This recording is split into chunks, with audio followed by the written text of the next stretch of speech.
Corona की testing ज़्यादा से ज़्यादा लोग कराएं, इसलिए दिल्ली में अरविंद केजरीवाल सरकार ने आरटी-पीसीआर टेस्ट की कीमत को केवल 800 रुपये कर दिया है। हालांकि सरकार के तमाम प्रतिष्ठानों में अभी भी आरटी-पीसीआर या एंटीजन टेस्ट की कीमत ज़ीरो है, यानी कि आप वहां पर अगर टेस्ट कराते हैं एंटीजन या आरटी-पीसीआर तो आपको उसके लिए कोई कीमत नहीं देनी पड़ेगी। लेकिन अगर आप प्राइवेट लैब्स या फिर प्राइवेट हॉस्पिटल में एंटीजन या फिर आरटी-पीसीआर टेस्ट कराते हैं तो आपको कीमत जो देनी पड़ती थी आरटी-पीसीआर की, वो अब घटकर केवल 800 रुपये रह गई है।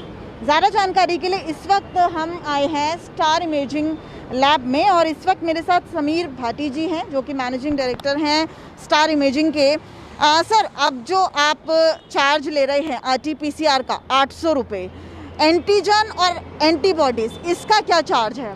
जी, जैसा कि अभी आप बता रहे थे कि जो हमारा आरटी-पीसीआर टेस्ट जिसको कि गोल्ड स्टैंडर्ड हम टेस्ट कर रहे हैं, उस पे अब टेस्ट का प्राइसिंग में कैपिंग आ गया है, जो कि नवंबर में 30/11 को ये ऑर्डर आया था, जिसके मुताबिक जो आरटी-पीसीआर रेट है उसका दिल्ली में 800 रुपये रेट फिक्स हुआ है।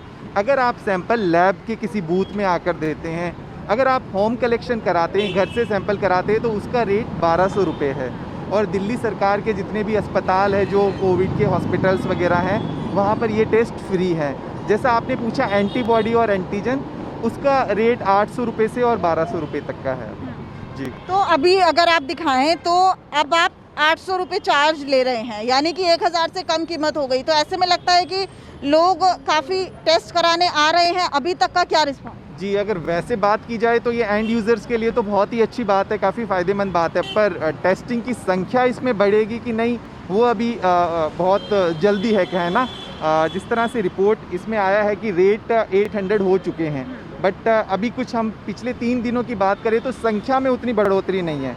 जो पेशेंट्स पहले 2400 जब हम चार्ज कर रहे थे वो आ रहे थे, वही सेम उतने ही नंबर्स अभी पहुंच रहे हैं। एक बार हम दिखाना चाहेंगे कि अगर आप किसी भी प्राइवेट लैब में जाते हैं तो अब आपको 800 रुपये चुकाने होंगे आरटी-पीसीआर के लिए। हालांकि एंटीजन और एंटीबॉडी टेस्ट की कीमत में कम नहीं हुआ है, उसके लिए आपको अभी भी 1200 रुपये देने होंगे। समीर जी, एक मेरे दिमाग में ये भी चीज़ आ रही है कि एंटीजन टेस्ट के लिए 1200 देने हैं, तो क्यों ना फिर आरटी-पीसीआर ही कराया जाए, क्योंकि उसकी तो कीमत अब कम भी हो गई है, हालांकि वो टाइम टेकिंग। जी, एंटीजन टेस्ट के लिए जिस तरह की और भी रिसर्च आ रही है और आईसीएमआर ने भी अपनी गाइडलाइंस दी है कि वो एक मास पॉपुलेशन के लिए है। अगर आपको मास पॉपुलेशन में करना है, एक बड़ी संख्या में जहाँ पर सस्पेक्टेड कोविड पेशेंट है, उनके लिए वही स्ट्रेटजी काम करेगी।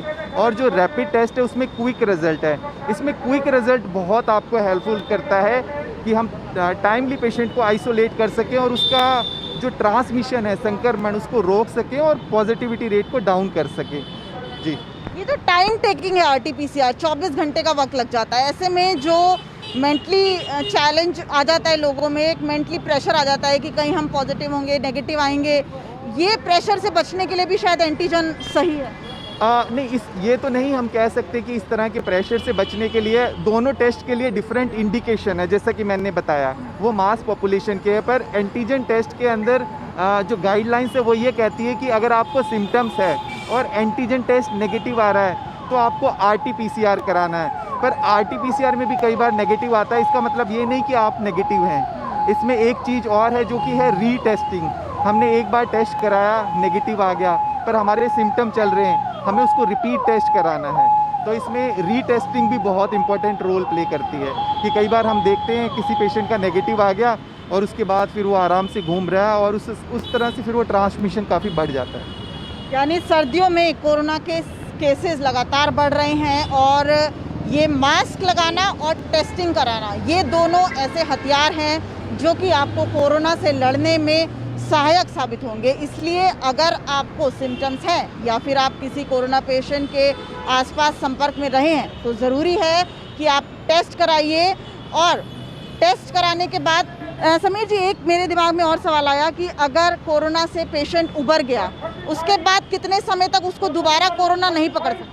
जी, जिस तरह से हम बात कर रहे हैं कि अभी कुछ और भी चीज़ें देखी जा रही है कि पोस्ट कोविड सिंड्रोम भी काफ़ी आ रहे हैं कि कोरोना से रिकवर होने के बाद भी कई तरह के कॉम्प्लिकेशन आ रहे हैं, तो उस तरह के पेशेंट भी आ रहे हैं। और जैसे आपने बात की कि री इन्फेक्शन की, हम एंटीबॉडी टेस्ट करते हैं जो भी कराना चाहता है आफ्टर रिकवरी, पर अभी हम देख रहे हैं कि जो किट किट जो कंपनी है वो क्लेम करती हैं कि 3 महीने तक तो ये रहेगा, बट अभी कुछ पेशेंट्स का हमने देखा है 5 से 6 महीने तक भी उनका एंटीबॉडी जो है अभी तक भी प्रेजेंट है, और री इन्फेक्शन के तो बहुत ही कम केसेस अभी देखे गए हैं।